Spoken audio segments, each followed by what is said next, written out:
Secretary of War Pete Hegseth called 800 generals and admirals together this week to talk about military standards. But the real message was delivered by President Trump. In the televised meeting, he told the officers there is a war from within in American cities, and quelling civil disturbances is going to be a big thing for the military. This was unusual, to say the least. So, Ben, what do you make of this? Is there a role for the military in law enforcement? You're a former police officer. Yeah, and I know we've talked about this in different ways. In a very short-term application and specific. So what I mean by that, like an ICE facility, some physical structure where they have some similar training, experience, and knowledge of protecting that, versus the roles that the police take, which are very dynamic. It's a wide range of things that they have to do, and you have to have the relevant training, experience, and knowledge to do it properly, in particular with high-risk, low-frequency events with no time to think it through. So pulling a car over where somebody jumps out and runs towards you with a weapon, that is something that typically doesn't happen, but we train for it, we prepare for it as police officers so that we react in a proper way. So the idea of large numbers of soldiers going to do similar things is problematic? Is that what you're saying? It is, because most of them don't have the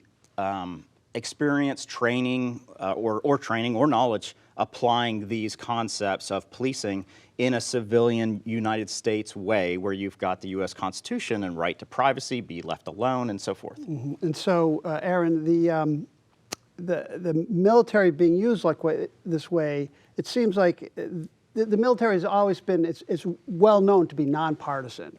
And is that getting twisted here? Absolutely. I mean, we saw that twisted in the speeches by the newly dubbed Secretary of War Pete Hegseth and President Trump to the generals. The generals looked uncomfortable. There was political rhetoric throughout. It sounded exactly like a Trump campaign speech. And look, making the military partisan and an arm of the political party in power is a classic move from autocratic textbooks that we see. That's the play. And we see it happening right now. And that's not to disparage our military. I mean, there is a role for our military in this country facing the real threats that our country's facing. The story of Scott Ruskin, the Coast Guard swimmer who rescued 169 campers at Camp Mystic. This was his first ever mission. He landed in Texas on July 4th and helped get all of these campers and counselors to safety. That's the kind of military hero facing the actual kind of threats that our country's facing from climate change that we need. Not some kids graffitiing an ice van in Portland that need to be taken out. So what we're seeing now is the rhetoric ramping up, but we're also seeing these threats being invented, right? A lot of people don't live in cities and they hear about what's going on in cities like Portland and they think, oh my gosh, but when you actually go to Portland, it's nothing like what Trump is talking about. So the combination of misinformation and politicization is really dangerous for our country right now, and we need to make sure that the military remains nonpartisan. Well, the Hegseth has said has a new defense strategy, which is defend the homeland. Right, while dropping the word defense from his title, of course. I think, this notion of defending kind of requires an extraordinary threat. This notion that we need the National Guard in cities depends in part on believing that there's something happening there that requires them to be there.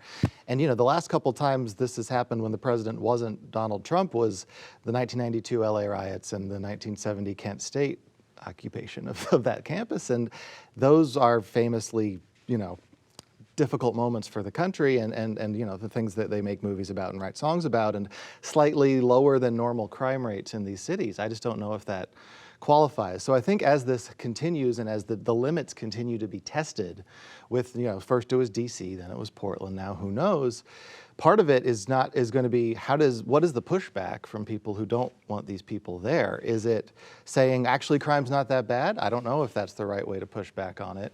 Or is it some other way of making the case that the National Guard shouldn't be here? It's not only unfair to us, it's unfair to them. Mm-hmm. Picking up on what Aaron said, I mean, Tara, this idea of, well, maybe the way we speak about it, crime's not that bad, that doesn't really seem to resonate with a lot of people. It doesn't, because we didn't just suddenly in, the last couple of months start having this image of certain cities, certain areas being crime-ridden. Some of it is based on fact, no doubt about it. But you know, there's always been this image for years that certain cities are crime-ridden, even when crime has gone down. Most people don't really pay attention to those, you know, statistical listings that come out every year of what city is more crime-ridden than other crime-ridden areas. They don't look at what types of crimes. And certainly there hasn't ever been a real listening to the people who live in those cities who talk about what is a real problem versus what is the image of the city. And it's very hard to lose that image. You know, I grew up in Gary, Indiana. It is very hard to lose that image. And so that is part of the problem. And this is what President Trump and those who agree with him have built on. They've built on stereotypes that already existed. And so just simply saying crime is down, things are better, does not play out very well. The other problem is that you have this happening at the same time this very same administration has reduced funding for programs throughout the country where it was to increase the police, where it was for better training for the police, where it was to have the police work with healthcare professionals in dealing with the homeless, mentally ill veterans, et cetera. They cut those funds, but yet say, okay, now we're going to use our military to police the cities. So it's as if there's sort of a disconnect between the reality of what's going on in the cities and what we want to make appear to be happening in the cities because it benefits us politically. Yeah.